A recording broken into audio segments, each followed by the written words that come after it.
Hey everyone, it's Jason. Welcome back to another DC Comics deck building. This is the Crisis Expansion Pack number 1. So what the Crisis expansions are is they're larger expansions for the base game. So they have like the little tiny packs that have like 20 some, 30 some cards or whatever. This had 60 full cards, has a bunch of new heroes, has a bunch of new rules. So basically what there is there's some cards you can just add in there. Just great. Here's some new, villains, heroes, whatever. But then they also added Crisis superheroes, which have brand new abilities. And then they have Impossible mode, which they're adding in here with Impossible villains. Basically, are supposed to force you to get into more cooperative gameplay. And then they also, or the Impossible mode can also make the competitive a lot harder. So it's supposed to like essentially make the game more, ramp up the difficulty. So what we have here is, and I'll sort out some of my heroes. We have basically the heroes from the first game, the base set. Each Crisis goes, there's 4 Crisis packs, and each one goes with one of the base sets. So Crisis 1 goes with the base set, Crisis 2 goes with Heroes United, Crisis 3 is Heroes Forever, or Villains Forever Evil, and Crisis 4 is for Teen Titans. The next full box set they've released is Dark Knight's Metal, which is fairly new. It'd be interesting to see if they get a Crisis set for that too, because then they could add in some other characters or other multiverse cards. But here's a Crisis Wonder Woman. So it specifies each Crisis up here just so you can keep it separate from the other Wonder Woman. When you buy or gain a villain from the lineup, choose a player. That player may destroy a vulnerability or weakness in his hand or discard pile. So you can see how this is a lot more of a helpful card. Because instead of you just gaining something, you can opt to help one of your other teammates out. Batman.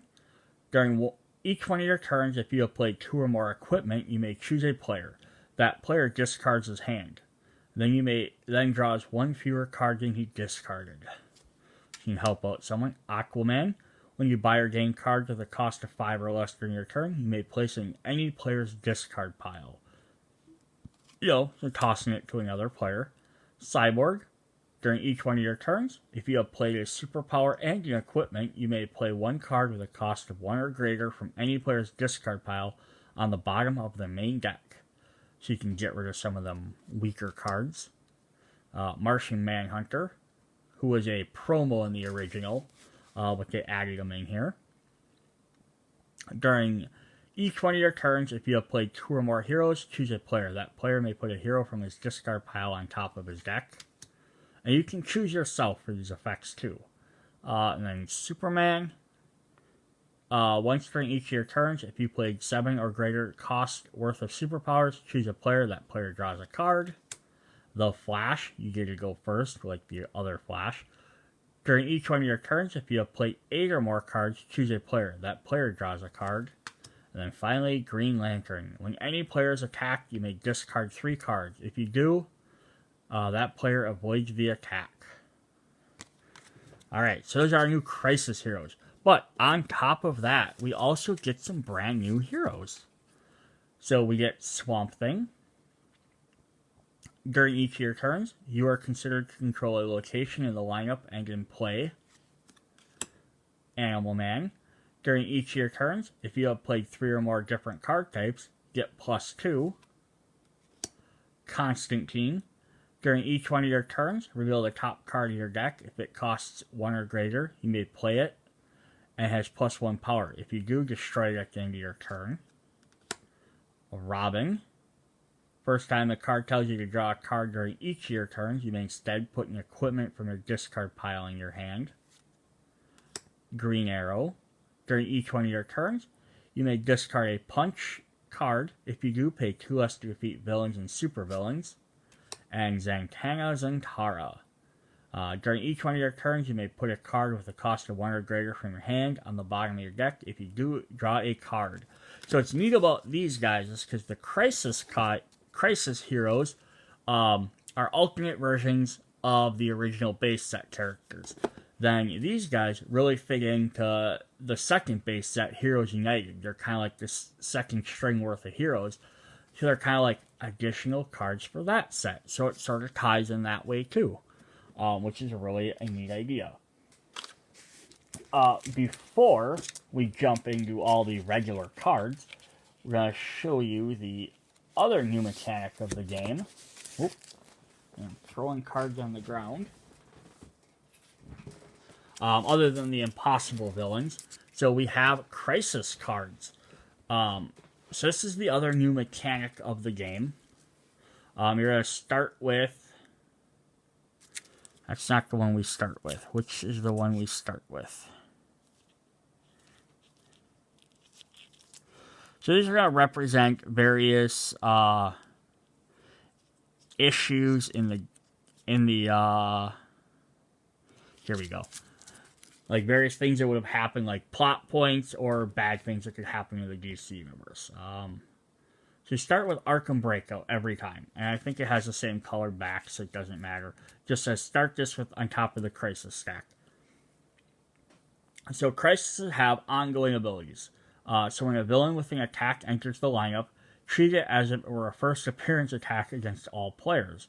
To beat, each player must secretly place a card from his hand face down, then discard them. For each card, if each card has a different name, remove this crisis.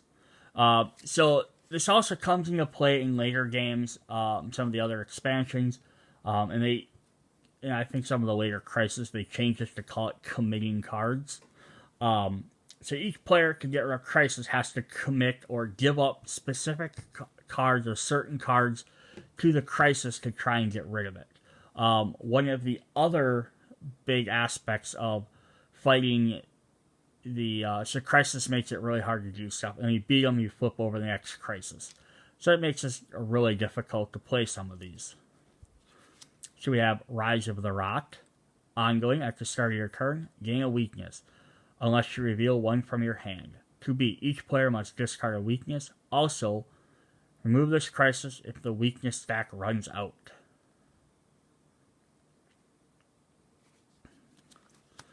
Collapsing Parallel Worlds. Ongoing, each player places all cards he buys or gains from the lineup under this card, including villains. Remove this crisis when there are 10 cards under this. Then one player destroys his deck and discard pile. The cards under the crisis become his new deck. Ooh boy, that could really suck. World Domination. Ongoing, at the start of your turn, resolve the current supervillain's first appearance. Attack against you. If it doesn't have one, discard a random card instead. To beat, each player must destroy the top card of his deck. Remove this crisis only if each of those cards has a cost of greater or 1.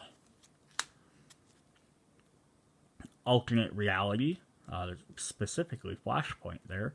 At the start of your turn, destroy all heroes in your hand. Gain that many random villains from the destroyed pile and put them in your hand. Your team must destroy 12 cost worth of heroes in their discard piles. Some of these are really hard to do. We have the Final Countdown. Ongoing, at the start of your turn, place a card with cost of 1 or greater from your hand into the lineup. To beat, your team must destroy cards in the lineup with a cost of 7, 6, 5, 4, 3, 2. Wave of Terror. At the start of your turn, discard all cards that share the lowest cost in your hand. To beat, each player discards random cards from his hand. Remove this crisis for each of those cards. Remove this crisis if each of those cards has a cost of 1 or greater. In some of these, we have to do random stuff. Like you might have to get rid of things, and you might still not win. Put the top 3 cards of the main deck into the lineup. Ongoing, equipment cards lose all text and have +1 power instead. To beat, each player must destroy an equipment card in his hand. Death in the Family. At the start of your turn, destroy a hero in the lineup. If there are none to destroy, add the top card of the main deck to the lineup. And when you're adding these cards, it's going to create... The lineup normally only has 5 cards. It's going to create more cards in the lineup. So if you buy that 6th card, you're going to replace it. You're not just going to be like, oh, now we're back down to 5. So it kind of helps when you add cards to the lineup, but it also hurts because you're going to have more and more cards out all the time. Your deck's going to be harder to get through. Each player must destroy a defense card in his hand. Untouchable Villain. Ongoing, at the start of your turn, put a top card of the main deck into the lineup. If it is not a villain card, discard a card. To beat, each player must destroy 8 cost worth of cards in his hand. Destroy cards with a cost only of 1 or greater. So saying you can't be like, oh, I'm going to destroy all my weaknesses, and then 5 other cards. Identity Crisis. Each player flips his superhero face down. Players cannot avoid this supervillain's first appearance attack. To beat, each player must discard 6+ power worth of cards from his hand, then flip your superhero face up. A Kryptonite Meteor. Put the top 3 cards of the main deck into the lineup. Ongoing, superpower cards lose all text, have +1 instead. Each player must destroy a superpower in his hand. The Legion of Doom. Put the top 3 cards into the lineup. All hero cards lose all text and have +1. Each player must destroy a hero card. Atlantis Attacks. At the start of the game, resolve all villain attacks in the lineup against you. If there are no attacks, add the top card of the main deck to the lineup. Each player must discard 3 non-starter cards with different types. And then we have Dimensional Shift. Put the top 3 cards of the deck into the library. All cards in the lineup cost 2 more to buy. Each player reveals the top card of his deck. If any player reveals a card with exactly the cost of 2, remove the crisis. Alright, so that's a bunch of crisis cards. You're going to get more in the other sets, so you can keep adding, mixing, and matching these. And you notice they don't have like any costs or anything. So outside of it telling you to start with Arkham, yeah, you can play whichever ones you want, or how many you want, or however. I think... I'm trying not to spill everything here. So I have the book for Crisis, but this is Crisis 4, but it should work the same way.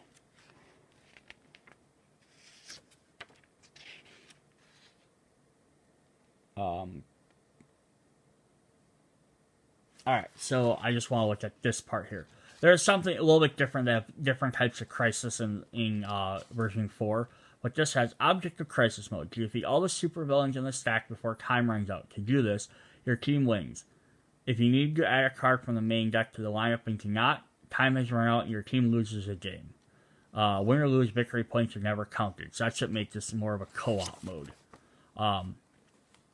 The biggest change in Crisis mode involves buying and gaining villains and supervillains. When you buy or gain a villain from the lineup, destroy it. When you defeat a supervillain, remove it from the game. And in this version, you gain a personal crisis. The other games, that you just have the regular crises out. Before a supervillain can be defeated, your team must remove all villains from the lineup. Removed from the game means put back in the box. You cannot interact with cards removed from the game. You can with destroyed cards. It's still part of the game. The second biggest challenge involves refilling the lineup between turns. Instead of filling each empty slot at the end of the turn, after each player's turn is ended, add the top card of the main deck to the lineup. 1 card is added to the lineup between turns. No matter how many cards in the lineup can grow to 7 or 8, or even shrink to 2 or 3. This puts a clock on the players. You can't wait forever to make your turn. So, that's what makes this mode differently, is to even fight the supervillain, you have to have all the villains removed. So it kind of becomes a tricky thing, though, because you have other cards constantly adding more cards to the lineup, which will make it harder. Plus, every turn another card gets added. So you might have to get to some point, oh, you've destroyed them all. Nothing's replaced anything. And then you might be like, okay, so we have no villains. Nobody buying any new cards or whatever. You don't want to add more stuff. But end of the turn, more cards are going to get added anyhow. So that's the big thing. Personal crisis cards work a little bit differently than regular crisis cards. And there's some other stuff in this one. But I don't think I have the books sitting here for the other crises for whatever reason. Alright, I still couldn't find the base game instruction manual, but I got one for version 3, which has regular crisis cards in it. So, like in the other one, the difference was to fight a supervillain. So, actually, this is what makes the game even harder. Before a crisis can be beaten, you must remove all the villains. Then, to fight the supervillains, you have to defeat the current crisis. So, to actually win this game, you have to clean out all the villains. Then you have to attempt to beat that crisis, whatever that is. If you beat it, it stays face down until the next turn. Which is most crises are beaten, because I contribute a card to them. Go to the crisis, move it from the hand, place it face up. It's not played, passed, or discarded. You're not required to contribute a card just because it meets the criteria, but your teammates might think otherwise. And that's mentioning because version 3 has hidden roles and stuff in it, because you're playing as villains. So you have to remove all the villains, then you can tackle the crisis. And then before you flip the crisis, you can then you can have the chance to beat the supervillain. And then once the supervillain is beat, you flip over the next crisis. The other version I just showed with the Crisis 4 is a little bit differently because they have the personal crises that work a little bit differently. So that's how that's played. So that's what makes this game a little bit harder, because now you have to focus on buying certain cards, then you have to get rid of cards. Then you can start attacking them villains. And you really have to play co-op in this, because if you don't work as a team, you're never going to win. Alright, before we look at the other regular cards, which usually what we do very last in these videos is we always look at the villains, but we're going to look at the villains first. So we have impossible mode villains. So we do have a blue-backed one, like we usually do. Come on, focus up on me. Alright, so is Roz the first one? I believe so. It doesn't specify, but I believe he is the first one. So these are harder modes, or harder versions of some of the villains from the regular set. So we have +4 power. At the end of your turn, put this into the bottom of its owner's deck before drawing a new hand. Stack ongoing. At the end of your turn, if you did not buy or gain a card from the lineup, add your top card to the main deck. Again, makes it a lot harder. We have a Captain Cold. +4 power, an additional +1 for each foe that has a hero in his discard pile. Attack. Each player flips his superhero face down. This villain is defeated. Each player may discard a random card. If you do, flip your hero face up. The Joker. +2 power, and each foe chooses. They discard 2 random cards, or you draw 2 cards. First appearance attack. Each player puts a random card from his or her hand into the discard pile of the player on the left. If the card costs 0, repeat this process. Deathstroke. You may gain a hero or villain from the lineup. If you choose not to, 4 power. Attack. Each player destroys a hero, a superpower, and equipment in his hand. Oh boy, destroys. We have Black Manta. You may gain all equipment in the lineup with a cost of 5 or less and put them into your hand. If you choose not to, +4. Ongoing. Black Manta costs 3 more to defeat for each equipment in the lineup. Attack. Each player puts all equipment from his hand into the lineup. So, this is a terrible side event. So, he first comes out, you'll have to put your equipment in there.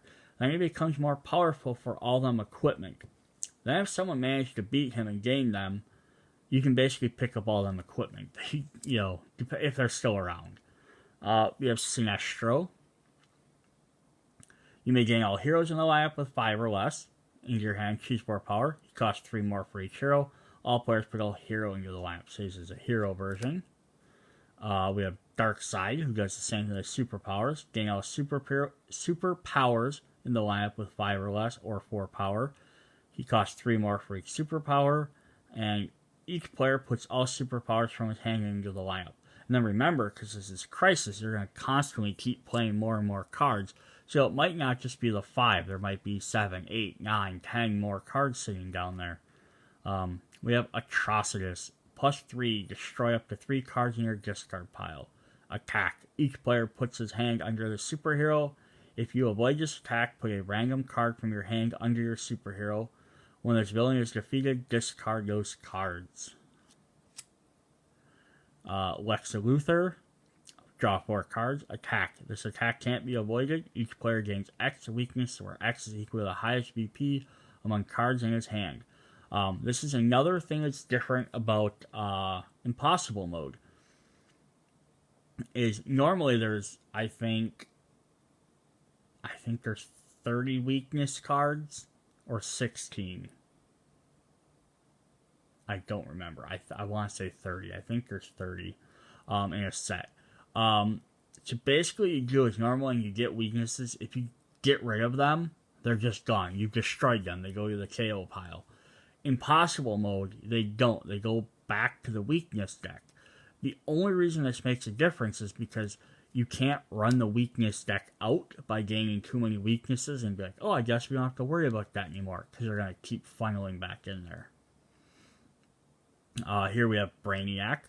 Each foe reveals 2 random cards from his hand. Play 1 revealed non-location card from each foe. Attack. Each player discards a random card, then destroys the top X cards of the main deck, where X is the cost of that card. We have Hades. Gain a card from the destroyed pile and put it in your hand. Attack. Each player puts the top 2 cards from the main deck into the lineup. Gain weakness equal to the cost of one of those cards. Parallax. Draw a card. Double your power this turn. Attack. Each foe reveals his hand and discards all cards of the cost of 3 or less. And finally, we have Crisis Anti-Monitor. So he specifically has Crisis for this deck. Ongoing, whenever a hero is added to the lineup, each player puts a weakness from the stack on top of his deck. Crisis Anti-Monitor costs 1 more to defeat for each card in the lineup. Each player must defeat this villain to win the game. And right there's the big kicker. Each player must defeat this villain to win the game. So this is where co-op becomes super important to defeat him, because he's 13 plus. You could buy a bunch of cards, lower them way down, but then then you have to hope everyone else can actually defeat him. But yeah, everyone has to play. So if one person's hogging too many cards, he's going to be really hard to beat. Alright.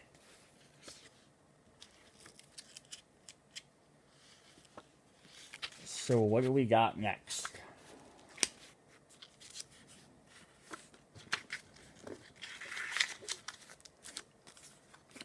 We got our main deck of heroes. Our cards. We have Animal Man. +2 power, choose a card type. Reveal the top card of your deck. If it has that type, draw it. John Constantine. Reveal the top 2 cards of your deck. Draw one of them, put the other on top of your deck, or destroy it. Captain Atom. You may gain a card with a cost of 4 or less from the lineup, then put it into any player's hand. If you choose not to, +2 power. We have some villains here. We have Strife. You may gain a card from the lineup with the same name as a card in your hand. If you choose not to, +1 power. Each foe reveals his hand and discards each card with the same name as the card in the lineup. Killer Frost, +1 power. Attack. Each foe puts a location he controls into his discard pile. If none do, draw a card. Avatar of the Rock, +3 power. Each foe gains 2 weakness cards. Psycho Pirate, +2 power. Each foe reveals his hand and discards cards until it contains no duplicate cards. A Quiver of Arrows. Choose any number of players. Each of those players reveal the top card of his deck and may discard it.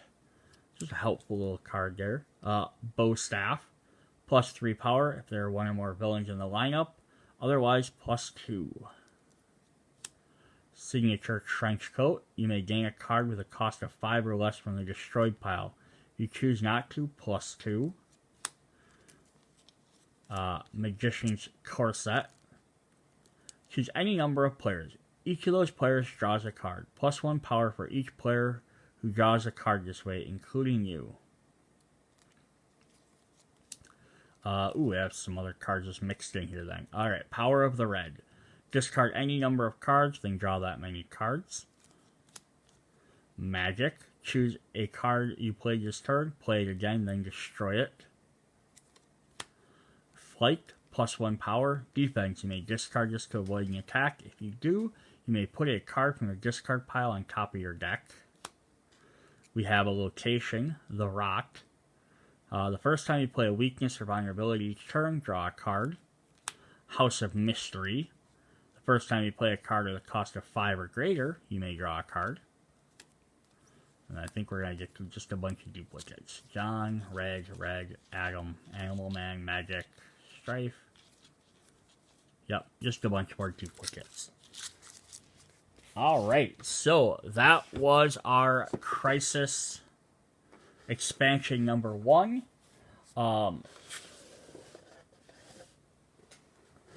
so yeah, this just adds some more regular heroes, some more. So basically, it's like they took, you took the brand new characters like Animal Man, Zatanna, and Constantine. You took all their regular cards, added. It's a minor expansion. It's one of the little tiny boxes. But then they added in the Crisis heroes, the Crisis Impossible mode villains, and the Crisis cards to basically add a harder mode to the game. So it's, which they could have just made as a separate expansion, little tiny box. They could have had 2 separate boxes, but I think it's a good way for them to, it's a good way to get both of them at the same time, because maybe people wouldn't have picked up a box if it was like, I don't know what you would have, the Magic set or whatever you would have called it, House of Mystery, because it had like some of the magical characters in there. It would have been maybe harder to sell that as a box by itself, but you add this extra difficulty mode, and it sure did it. Alright, check out the rest of the videos. Catch you guys later. Bye.